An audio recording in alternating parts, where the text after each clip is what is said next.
jemaat dan simpatisan GKI Keranggan yang terkasih. Tema renungan pada hari ini, 1 Februari, adalah Berbahagialah. Pembacaan Alkitab pada hari ini diambil dari Lukas 6 ayat 17 sampai 26. Dengan nats Alkitab dari Lukas 6 ayat 20. Lalu Yesus memandang murid-muridnya dan berkata, "Berbahagialah, hai kamu yang miskin, karena kamulah yang empunya kerajaan Allah." Mana bisa? Tidak realistis. Bukankah kemiskinan sulit diidentikan dengan kebahagiaan? Sebutan berbahagialah mereka yang miskin, yang lapar dan yang menangis diparalelkan dengan celakalah mereka yang kaya, yang kenyang, dan yang tertawa. Paralel ini bukan berarti hitam putih. Orang yang kaya, kenyang, dan tertawa pasti akan menderita. Atau yang miskin, lapar, dan menangis pasti akan bergembira dan bersukacita. Tentu hal ini pun tidak kemudian artinya bahwa orang kaya ditolak dalam kerajaan Allah. Bukan.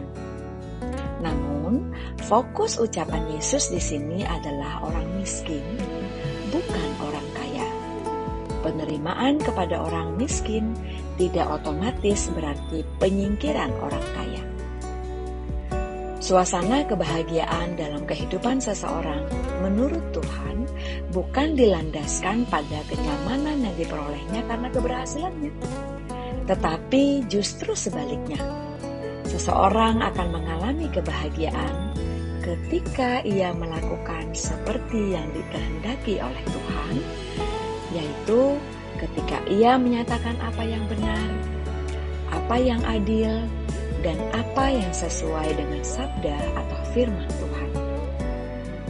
Tetapi yang seringkali terjadi, banyak orang memposisikan diri sebagai orang yang hanya menyenangkan orang lain, meskipun ia melakukan ketidakadilan, penindasan, dan merugikan orang lain. Orang lebih memilih menyenangkan orang lain ketimbang menyenangkan Tuhan. Justru itulah yang semestinya menjadi cermin bagi kita umat Kristen sepanjang zaman. Karena kerajaan Allah itu tidak diskriminatif dalam semua segi, termasuk tidak diskriminatif dalam segi ekonomi. Marilah kita meneladaninya. Orang akan diberkati ketika melihat kerajaan Allah itu terpancar dalam kehidupan gereja dan umat Kristen yang tidak membeda-bedakan orang untuk berbahagia, tidak membeda-bedakan hak orang, baik orang miskin maupun orang kaya. Demikianlah renungan harian pada hari ini. Mari kita bersatu di dalam doa.